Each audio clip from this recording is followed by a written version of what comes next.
오늘 이야기의 주인공은 순자입니다. 올해 62살이 된 순자는 평생을 한 동네에서 살며 전업주부로 가정을 꾸려온 평범한 여성이었습니다. 순자에게는 어린 시절부터 함께 자란 소꿉친구 영자가 있었습니다. 영자 역시 같은 나이로 두 사람은 마치 자매처럼 모든 것을 함께 나누며 살아왔습니다. 순자야, 우리 둘이 없으면 서로 어떻게 살겠니? 영자는 늘 이런 말을 하며 순자를 다독였습니다. 두 사람은 젊은 시절 같은 동네에서 시집을 가고 같은 시기에 아이를 낳고 서로의 기쁨과 슬픔을 함께 나누며 40년이 넘는 세월을 보냈습니다. 순자는 영자를 친언니보다도 더 의지하고 신뢰했습니다. 하지만 순자는 영자가 가끔 보이는 작은 변화들을 눈치채기 시작했습니다. 영자가 돈 이야기를 할 때면 은근히 자랑스러운 표정을 짓거나 순자의 살림살이에 대해 조언이라는 명목으로 간섭하는 일이 늘어났습니다. 순자야, 요즘 세상에 그렇게 소극적으로 살면 어떻게 해? 좀 더 적극적으로 투자도 하고 그래야지. 순자는 이런 말을 들을 때마다 마음 한편이 불편했습니다. 왜 친구가 자신의 생활 방식을 자꾸 비판하는 것 같을까요? 하지만 오랜 친구니까 그냥 넘어갔습니다. 그런데 이 아름다웠던 우정에 금이 가기 시작한 것은 바로 몇 달 전의 일이었습니다. 그때만 해도 순자는 영자의 진짜 모습을 전혀 알지 못했습니다. 순자가 믿었던 것은 친구의 선의였지만 그 선의가 사실은 거대한 거짓의 가면이었다는 것을 알게 되기까지는 그리 오랜 시간이 걸리지 않았습니다. 이야기는 30년 전으로 거슬러 올라갑니다. 당시 순자의 남편 철수는 작은 사업을 하고 있었습니다. 철수는 평소 꼼꼼한 성격으로 유명했습니다.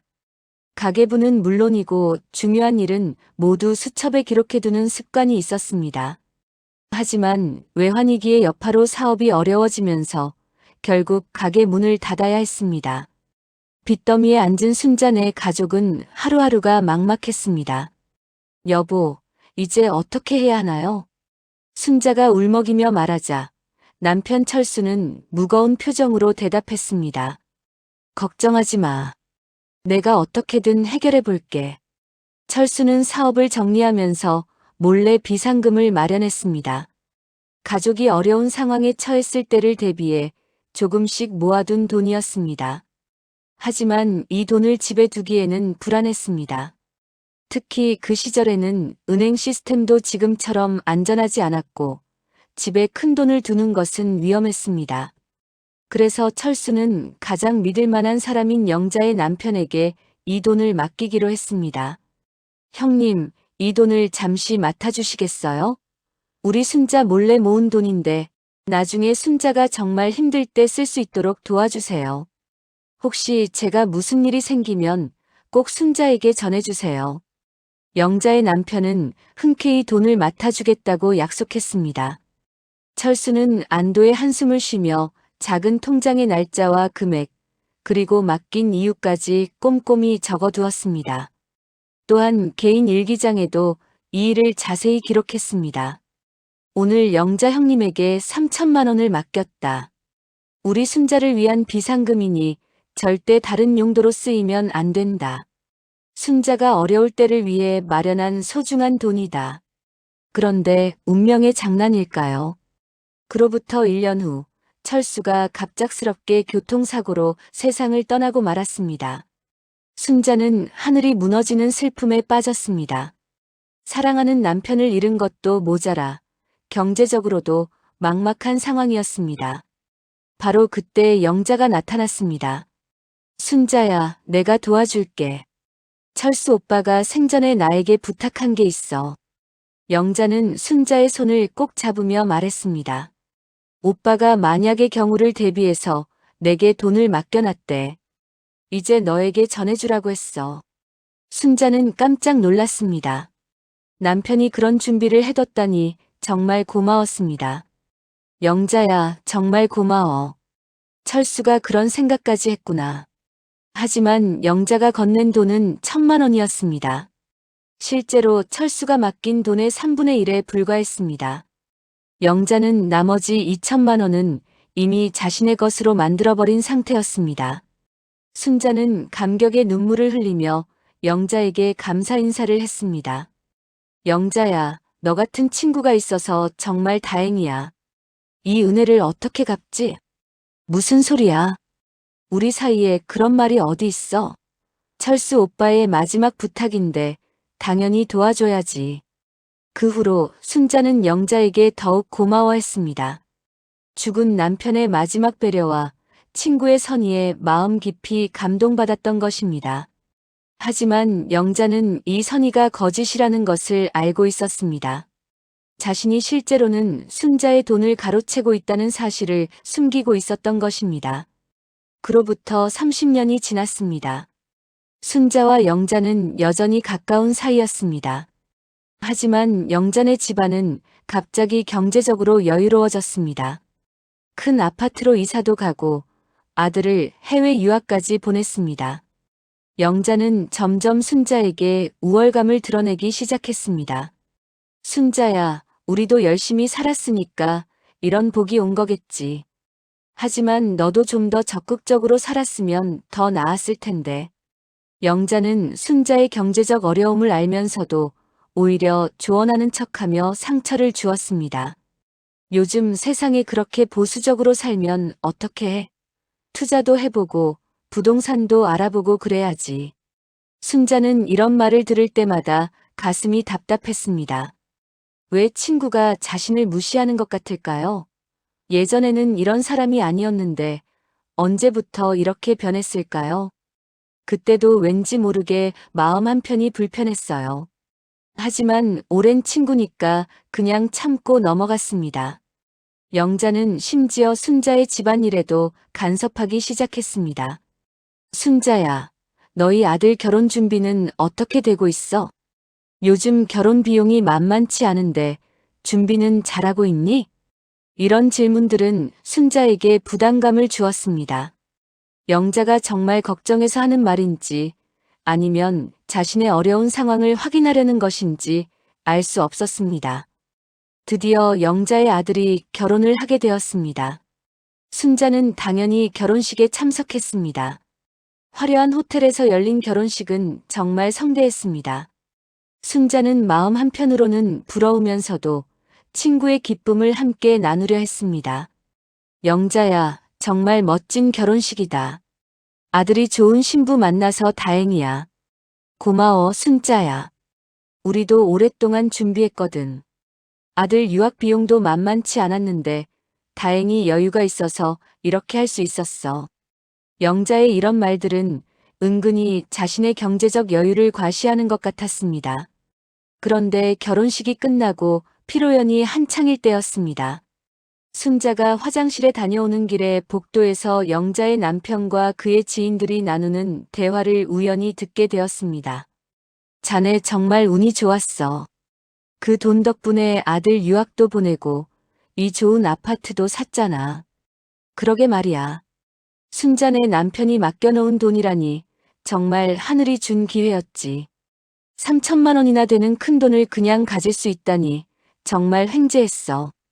철수가 갑자기 죽는 바람에 그 돈이 고스란히 우리 것이 됐으니 천운이라고 해야겠어. 영자도 참 머리가 좋아. 3분의 1만 갚는 척하면서 순자한테 고마움까지 받았으니 말이야. 그 여자는 평생 모르겠지. 자기 남편이 맡긴 돈으로 우리가 이렇게 잘 살고 있다는 걸 말이야. 순자는 그 순간 머리가 하얘졌습니다. 무슨 소리인지 이해할 수 없었습니다. 남편이 영자의 남편에게 3천만 원을 맡겼다고요? 그런데 그 돈을 가로챘다는 건가요? 자신은 1천만 원만 받았는데 나머지 2천만 원은 어디로 간 거죠? 순자는 다리에 힘이 빠져 벽에 기댔습니다. 심장이 쿵쿵 뛰었습니다. 이게 무슨 일인지 지금 들은 게 정말인지 확신할 수 없었습니다. 그때 영자가 나타났습니다. 순자야, 여기서 뭐해? 피로 연장해서 기다리고 있었는데. 아, 영자야. 화장실 다녀오는 길이었어. 순자는 애써 평정을 유지하려 했습니다. 하지만 마음은 이미 폭풍우가 몰아치고 있었습니다. 집에 돌아온 순자는 잠을 이룰 수 없었습니다. 결혼식에서 들은 그 대화가 계속 머릿속을 맴돌았습니다. 혹시 잘못 들은 건 아닐까요? 아니면 다른 사람 이야기를 한 건 아닐까요? 하지만 아무리 생각해봐도 철수라는 이름과 순자라는 이름이 분명히 언급되었습니다. 그리고 3천만 원이라는 구체적인 금액까지 들었습니다. 자신이 받은 건 1,000만 원뿐이었는데 나머지 2천만 원은 도대체 어디로 간 걸까요? 순자는 그동안 영자가 보였던 행동들을 하나씩 떠올렸습니다. 돈 자랑을 하거나 자신의 어려운 상황을 확인하려는 듯한 질문들, 그리고 은근히 우월감을 드러내는 말들. 이 모든 것이 새로운 의미로 다가왔습니다.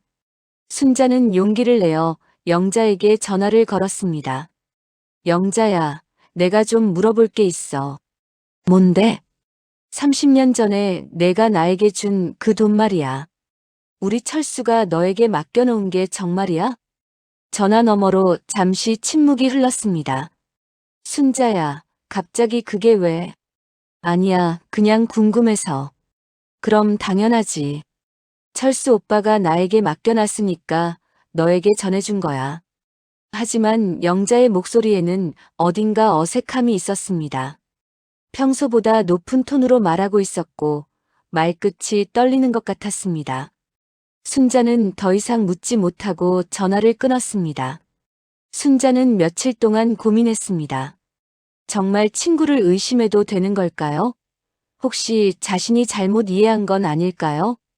하지만 그 대화는 너무도 구체적이었습니다. 며칠 후 순자는 직접 영자를 찾아갔습니다. 더 이상 궁금함을 참을 수 없었습니다. 영자야, 나 진짜 중요한 걸 물어볼게. 뭔데 그렇게 심각해? 30년 전 그 돈 말이야. 정말 우리 철수가 너에게 맡겨놓은 전부를 나에게 준 거야? 혹시 더 있었던 건 아니야? 그러자 영자의 표정이 급변했습니다. 순자야, 너 지금 나를 의심하는 거야? 의심하는 게 아니라 궁금한 거야. 아니, 30년이 지난 지금에 와서 갑자기 그런 걸 따지면 어떻게 해? 내가 얼마나 너를 도와줬는데? 영자는 오히려 화를 내기 시작했습니다. 너 혹시 요즘 건망증이 심해진 거 아니야? 치매 초기 증상 같은데 자꾸 이상한 소리를 하네. 순자는 당황했습니다. 치매라니 그런 식으로 말할 줄은 몰랐습니다. 자신이 잘못 생각한 걸까요? 하지만 결혼식에서 들은 그 대화는 분명했습니다. 영자야, 나는 그냥 뭐야? 순자야, 솔직히 말할게. 너희 철수는 사업 망하고 빚쟁이한테 쫓기고 있었어. 그 돈도 빚 갚으라고 나한테 맡긴 거였다고. 내가 대신 갚아주고 일부를 너에게 준 거야. 그것도 모르고 지금까지 고마워했다면서. 내 남편은 너한테 말 못할 비밀이 많았던 사람이야. 그 돈도 너한테는 차마 말 못할 성격의 돈이었겠지. 순자는 충격을 받았습니다. 남편이 빚쟁이한테 쫓겼다고요? 그런 일은 전혀 몰랐습니다. 그리고 남편에게 말 못할 비밀이 있었다는 말에 마음이 더욱 아팠습니다. 그런데 왜 진작 말해주지 않았어? 너한테 상처 줄까봐 그랬지. 철수 오빠가 너한테는 말하지 말라고 했거든. 영자의 말에는 확신이 있었습니다. 순자는 혼란스러웠습니다. 정말 자신이 잘못 생각한 걸까요? 그날 밤 영자는 순자의 아들에게 연락했습니다. 얘야, 너희 어머니 요즘 많이 이상하지 않니? 작교 옛날 일을 들추고 그러시네. 무슨 일이세요, 영자 이모?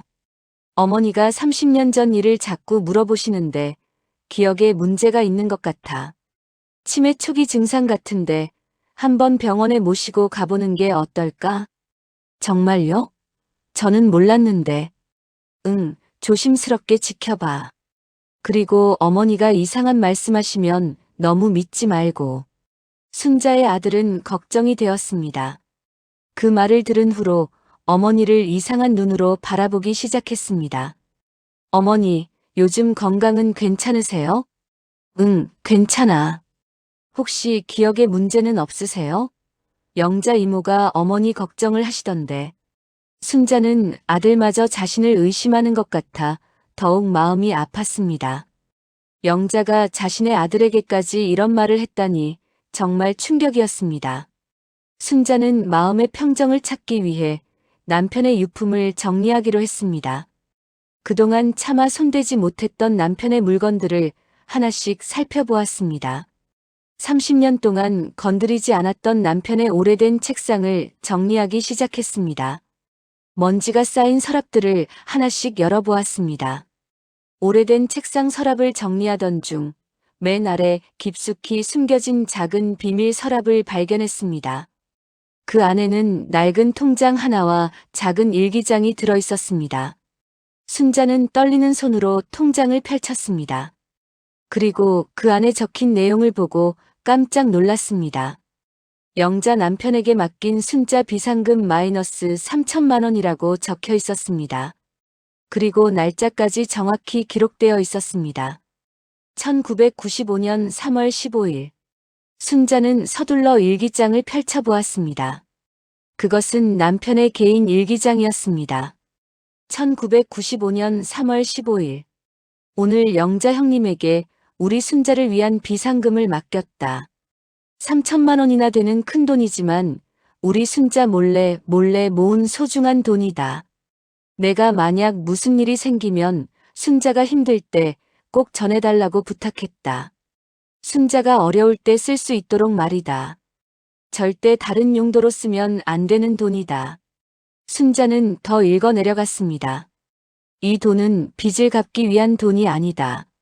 순자를 위해 조금씩 모은 사랑의 돈이다. 순자에게는 비밀로 하고 싶다. 나중에 정말 어려울 때 놀라게 해주고 싶어서. 영자 형님은 정말 믿을 만한 분이다. 우리 순자와도 친하고 분명히 약속을 지켜주실 것이다. 순자는 몸이 떨렸습니다. 남편의 글씨로 적힌 그 내용은 분명했습니다. 빚을 갚기 위한 돈이 아니라 아내를 위해 몰래 모은 사랑의 돈이었던 것입니다. 그 순간 순자는 모든 퍼즐이 맞춰지는 것을 느꼈습니다. 결혼식에서 들은 대화, 영자의 어색한 반응, 30년 동안의 거짓된 우월감, 그리고 이 확실한 증거까지. 영자는 남편이 맡긴 3천만 원을 고스란히 가로챈 후 3분의 1인 1천만 원만 돌려주면서 마치 자신의 선의인 것처럼 속였던 것입니다. 그리고 30년 동안 순자의 고마움까지 받아왔던 것입니다. 더욱 충격적인 것은 나머지 2천만 원으로 아들 유학을 보내고 좋은 아파트를 사고 여유로운 생활을 했다는 것이었습니다. 그러면서도 순자에게는 우월감을 드러내고 심지어 치매 의심까지 받게 만들었던 것입니다. 순자의 가슴 속에서 분노가 치밀어 올랐습니다. 동시에 그동안의 억울함과 배신감이 폭발했습니다. 이렇게 뻔뻔할 수가 있나? 30년 동안 내 돈으로 호의호식하면서 나를 무시했다니. 순자는 더 이상 참을 수 없었습니다. 통장과 일기장, 그리고 영자가 건넨 1천만 원의 영수증까지 모두 챙겨서 곧바로 영자의 집으로 향했습니다. 영자의 집 문을 두드리며 순자가 말했습니다. 영자야, 나야. 중요한 이야기가 있어. 영자가 문을 열자 순자는 통장과 일기장을 내밀었습니다. 이게 뭔지 알겠어? 영자의 얼굴이 하얗게 변했습니다. 이건 우리 철수가 직접 쓴 일기야. 그리고 이건 너희 남편에게 맡긴 돈의 기록이고. 순자의 목소리는 떨렸지만 단호했습니다. 30년 동안 나를 속였구나. 내 남편이 나를 위해 몰래 모은 3천만 원을 너희가 고스란히 가로채고도 1천만 원만 돌려주면서 마치 은혜라도 베푼 것처럼 굴었구나. 그 돈으로 아들 유학 보내고 좋은 아파트 사고 30년 동안 나를 내려다보면서 살았구나. 영자는 말문이 막혔습니다. 명백한 증거 앞에서 더 이상 거짓말을 할 수 없었습니다. 순자야, 그때는 정말. 그때는 뭐? 30년 동안 거짓말을 했다는 거야? 순자의 목소리가 높아졌습니다. 내가 얼마나 고마워했는데, 얼마나 미안해했는데, 그런 나를 보면서 어떤 기분이었어? 심지어 나를 치매 환자 취급까지 했으면서. 영자는 고개를 숙였습니다. 미안해, 순자야. 처음엔 잠깐만 빌려 쓰려고 했는데. 잠깐만? 30년이 잠깐이야? 그리고 아들한테 내가 치매라고 말한 것도 잠깐의 실수야. 순자는 더 이상 친구의 변명을 듣고 싶지 않았습니다.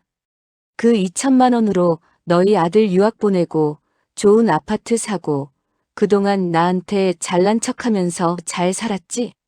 영자는 아무 말도 할 수 없었습니다. 순자는 영자에게 마지막으로 말했습니다. 영자야, 나는 법적으로 너를 처벌할 수도 있어. 하지만 그러지 않겠어. 대신 우리는 이제 완전히 남남이야. 40년 우정이었지만 거짓된 우정은 더 이상 필요 없어. 그리고 내가 내 아들한테 한 말들 모두 취소하라고 해. 내가 치매가 아니라는 걸 이 증거로 보여줄 거니까. 그리고 순자는 돌아서서 영자의 집을 나왔습니다. 영자는 그런 순자의 뒷모습을 바라보며 주저앉아 울기 시작했습니다. 며칠 후 영자는 급하게 순자에게 전화를 걸어 용서를 빌었습니다. 순자야, 정말 미안해. 돈은 모두 갚을게. 이자까지 쳐서 갚을게. 하지만 순자는 냉정하게 대답했습니다. 영자씨, 돈의 문제가 아니에요. 신뢰의 문제죠. 30년 동안 저를 속이면서도 아무렇지 않게 지낼 수 있었다는 게 더 충격이에요. 심지어 제 아들한테까지 저를 치매 환자로 만들려고 했잖아요. 영자는 계속 사과했지만 순자는 더 이상 듣지 않았습니다. 그 후 영자는 주변 사람들에게 자신의 잘못을 고백할 수밖에 없었습니다. 순자가 증거를 가지고 있다는 것을 알았기 때문입니다. 소문은 금세 동네에 퍼졌습니다. 사람들은 영자를 보는 눈이 완전히 달라졌습니다.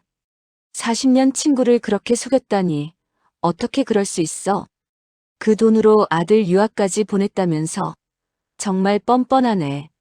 순자네 돈으로 잘 살면서 순자를 무시했다니 정말 악질이야. 심지어 치매라고 소문까지 냈다니 사람이 어떻게 그래. 영자는 외출하기조차 부끄러워했습니다. 마트에 가면 사람들이 수군거렸고 아파트 엘리베이터에서 만나면 모두들 피했습니다. 자신의 욕심 때문에 평생의 친구를 잃고 동네에서도 손가락질 받는 처지가 되었습니다. 영자의 아들도 엄청난 충격을 받았습니다. 엄마, 정말이에요? 제 유학비가 순자 이모 돈이었다고요? 그래서 이모한테 그렇게 잘난 척했던 거예요? 그리고 치매라고 소문까지 냈다고요? 영자의 아들은 어머니에게 실망했고 순자에게 직접 찾아가 사과했습니다. 이모, 정말 죄송합니다. 저도 몰랐어요. 어머니가 그런 일을 했는지. 반면 순자는 마음의 짐을 덜었습니다. 오랫동안 품고 있던 의구심이 해결되니 속이 시원했습니다. 비록 친구를 잃은 슬픔은 있었지만 진실을 밝혀낸 것에 대한 후련함이 더 컸습니다. 순자의 아들도 어머니에게 사과했습니다. 어머니, 죄송해요. 영자 이모 말을 믿고 어머니를 의심했어요. 괜찮다. 너도 몰랐으니까. 앞으로는 아무 말이나 믿지 말고 확인해 보렴. 순자는 이 일을 계기로 중요한 교훈을 얻었습니다. 사람을 믿는 것도 중요하지만 중요한 일은 반드시 기록으로 남겨두어야 한다는 것이었습니다. 그리고 아무리 가까운 사이라도 돈 문제만큼은 명확히 해야 한다는 것도 깨달았습니다. 몇 달 후 영자는 약속대로 돈을 모두 갚았습니다. 원금 2천만 원에 30년치 이자까지 쳐서 무려 5천만 원을 갚았습니다. 하지만 순자는 그 돈을 받으면서도 별다른 감정이 없었습니다. 이미 마음은 정리가 된 상태였으니까요. 돈보다 더 소중한 건 신뢰였구나. 그걸 깨달은 지금 이 돈은 그냥 보상일 뿐이야. 영자는 그 후로도 계속 순자에게 연락을 시도했지만 순자는 받지 않았습니다. 때로는 길에서 마주쳐도 인사만 간단히 나누고 지나갔습니다. 영자의 가족들도 이 일로 큰 상처를 받았습니다. 특히 영자의 남편은 아내의 거짓말에 가담했다는 이유로 직장에서도 소문이 났습니다. 결국 영자네 가족은 동네를 떠나 다른 지역으로 이사를 갔습니다. 엄마 때문에 우리 가족이 모두 망신당했어요. 어떻게 40년 친구를 그렇게 속일 수 있어요? 영자의 딸까지 어머니를 원망했습니다. 영자는 가족들에게도 미움받는 처지가 되었습니다. 순자는 이 모든 과정을 지켜보며 감회가 새로웠습니다. 잘못을 저지르면 언젠가는 반드시 그 대가를 치르게 된다는 것을 실감했습니다. 영자는 자신의 욕심 때문에 평생의 친구를 잃고 가족들에게도 상처를 주고 동네에서도 살 수 없게 되었으며 거액의 배상까지 하게 되었습니다. 악한 일을 하면 반드시 벌을 받는구나. 하늘이 다 보고 있었어. 순자는 이제 혼자서도 당당하게 살아갈 수 있다는 자신감을 얻었습니다. 더 이상 누군가에게 의존하지 않고 자신의 판단을 믿고 살아가기로 했습니다. 그리고 무엇보다 남편이 자신을 얼마나 사랑했는지를 다시 한번 확인할 수 있어서 감사했습니다. 남편이 몰래 모아둔 그 돈은 단순한 비상금이 아니라 아내에 대한 깊은 사랑의 표현이었던 것입니다. 여보, 당신이 저를 얼마나 사랑했는지 이제야 알겠어요. 그 사랑 덕분에 제가 진실을 찾을 수 있었어요. 순자는 남편의 사진 앞에서 눈물을 흘렸습니다. 슬픈 눈물이 아니라 고마운 눈물이었습니다. 이 사연을 들으시는 모든 분들도 순자처럼 현명한 판단을 하시길 바랍니다. 아무리 가까운 사이라도 중요한 일은 반드시 기록으로 남겨두세요. 그리고 무엇보다 정직하게 살아가는 것이 가장 소중하다는 것을 잊지 마시기 바랍니다. 결국 모든 악행은 언젠가 드러나게 되어 있고 그때는 더 큰 대가를 치르게 됩니다. 반대로 선량하게 살아가는 사람들에게는 반드시 좋은 일이 생기게 되어 있습니다. 영자처럼 욕심을 부리면 결국 모든 것을 잃게 됩니다. 친구도 가족도 명예도 돈도 모두 잃게 되는 것이죠. 이것이 바로 자업자득이 아닐까요? 다음에도 더욱 흥미진진한 이야기로 찾아뵙겠습니다. 구독과 좋아요, 알림 설정 잊지 마시고 모든 분들이 행복한 하루 보내시기 바랍니다.